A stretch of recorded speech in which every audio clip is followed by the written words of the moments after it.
दौर बहुत ही मुश्किल ही रहा था, क्योंकि मैं अपने गांव बरेटा से आती हूँ जो खगड़िया में है, और वहाँ पढ़ाई का माहौल एकदम ही नहीं है कह सकते हैं, क्योंकि सरकारी स्कूल्स हैं लेकिन उतनी अच्छी फैसिलिटीज़ नहीं है। वैसे मैंने अपनी पढ़ाई की शुरुआत बिहार बोर्ड से ही की है। क्लास 7th तक मैंने वहीं पढ़ाई की। उसके बाद मैं फिर पटना आ गई थी, क्योंकि मेरे भाई बहन पटना में उस समय तक थे। तो उसके बाद फिर हमें ज़्यादा दिक्कत नहीं हुआ। स्टार्टिंग में बहुत परेशानी हुई जब मैं हिंदी मीडियम से इंग्लिश मीडियम में शिफ्ट की थी।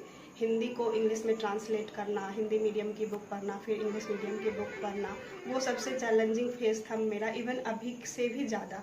तो उस चैलेंज को मैंने उस समय ही एक्सेप्ट किया था कि नहीं, मुझे आगे बढ़ना, क्योंकि मुझे मौका मिला था और सभी लड़कियों को ये मौका नहीं मिलता है। मैं आज आगे बढ़ी हूँ तो मेरी चचेरी बहन, मेरी बहन, फुफेरी बहन, सभी लोग आगे बढ़ रहे हैं, नातेदार, रिश्तेदार, जो भी भांजी हैं, इनफैक्ट वो लोग आगे बढ़ रही हैं।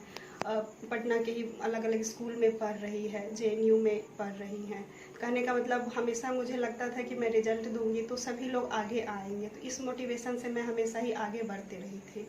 तो ये एक ओवरऑल रहा कि परेशानियां तो हमें भी है और सभी को होती हैं। आप उसको किस तरह से डील करते हैं इस पे डिपेंड करता है। एक छोटे से बच्चे को भी परेशानियां होती है, इसीलिए वो रोना शुरू कर देता है। तो हर तरह की परेशानियां अलग अलग है, आपको भी आएंगी। पढ़ाई आपको ही करना है, आपके पास रिसोर्स, सब्जेक्ट, मटेरियल, टीचर्स, किसी भी चीज़ की कमी नहीं है। आपको पढ़ना है और इसका सब्स्टिट्यूट कोई भी नहीं है। इसीलिए हर सफल विद्यार्थी कहते हैं कि मैं बहुत ज़्यादा परिश्रम करती हूँ, और आपको भी बहुत ज़्यादा परिश्रम करना है, तभी जाकर के आपको रिजल्ट मिलेगा। लड़कियों की शिक्षा के मामले में बिहार बहुत ही पीछे है, इनफैक्ट सबसे लोएस्ट रैंक पे अगर हम सेंसस 2011 की बात करें तो। लेकिन जहाँ भी मौका दिया जाता है तो हम लड़कियाँ पीछे नहीं हटते हैं। हम लास्ट टाइम भी CDPO के फर्स्ट टॉपर थे, और अभी भी हम गर्ल्स के टॉपर हैं, और मेरा ग्रामीण परिवेश अभी भी वैसा है। मेरी अपनी कज़न जो है वो पढ़ाई नहीं की हैं, छोटी सी उम्र में शादी हो गई है और उनके बच्चे हैं। तो मेरा ये कहना है कि अगर अपॉर्चुनिटी मिल रहा है लड़कियों को तो वो आगे बढ़ रही हैं। अगर हम 2001 सेंसस और 11 का कंपेयर करें तो लड़कियां आगे बढ़ी हैं, और जिस तरह से गवर्नमेंट हमें सपोर्ट कर रही है उससे भी लड़कियां आगे बढ़ी हैं। और हम केवल इस वीडियो के माध्यम से स्टूडेंट को ही नहीं, पेरेंट्स को भी ये कहना चाहते हैं कि आप भी अपनी बेटियां पर विश्वास करें। उसे जब भी मौका देंगे तो वो आपको कभी भी निराश नहीं होने देंगे, और हमारे तरह के रिजल्ट जो है इस चीज़ को प्रूव करते हैं कि हाँ, हम आगे बढ़ सकते हैं, अच्छा कर सकते हैं। लोगों के लिए यही संदेश है कि आप मेहनत करते रहें, क्योंकि कोरोना के कारण जो है बहुत परेशानियां हो रही है। किसी के घर में पॉजिटिव लोग हैं, स्टूडेंट्स खुद बहुत पॉजिटिव हो जा रहे हैं। आप पॉजिटिव के साथ साथ जो है कोविड की पॉजिटिविटी को आप अपने एनर्जी की पॉजिटिविटी में बदलिए। आप जब तक अपने पर यकीन नहीं कीजिएगा आपको रिजल्ट नहीं मिलेगा। उसके लिए यही करना है कि परिश्रम करना है, अथक मेहनत करना है। आपको कभी भी एग्जॉस्ट नहीं होना है, पीछे नहीं हटना है, क्योंकि आपके साथ रेस में बहुत सारे लोग हैं।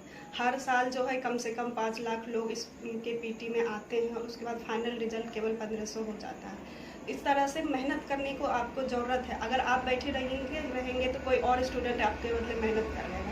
यानी कि आपको अगर आगे बढ़ना है तो आपको मेहनत करना पड़ेगा, चाहे वो कोई भी परिस्थिति क्यों ना हो। इस कोरोना को बहुत लोग नेगेटिव के रूप में ले रहे हैं, बहुत लोग पॉजिटिव के लिए रूप में, उन्हें लग रहा है कि अरे हमें तो समय है, घर वाले के साथ रह करके मानसिक रूप से अच्छे से स्वस्थ होकर के हम जो है फैमिली के साथ समय दे करके पढ़ाई कर सकते हैं। तो इसलिए कोरोना को आप पॉजिटिव रूप में लें। रिजल्ट में देरी हो रही है, लेकिन पढ़ना आप ही को है, उसी से रिजल्ट आएगा।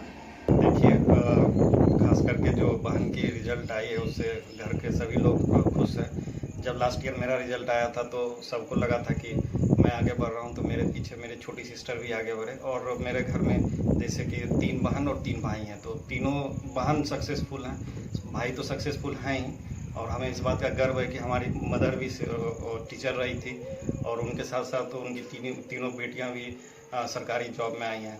तो निश्चित रूप से ये कहीं ना कहीं महिला सशक्तिकरण के तरफ देखा जाएगा, जैसा कि हमारे सरकार, हमारे समाज सबको ये अभी सजग हो रहा है और महिला सशक्तिकरण की तरफ आगे बढ़ रहे हैं।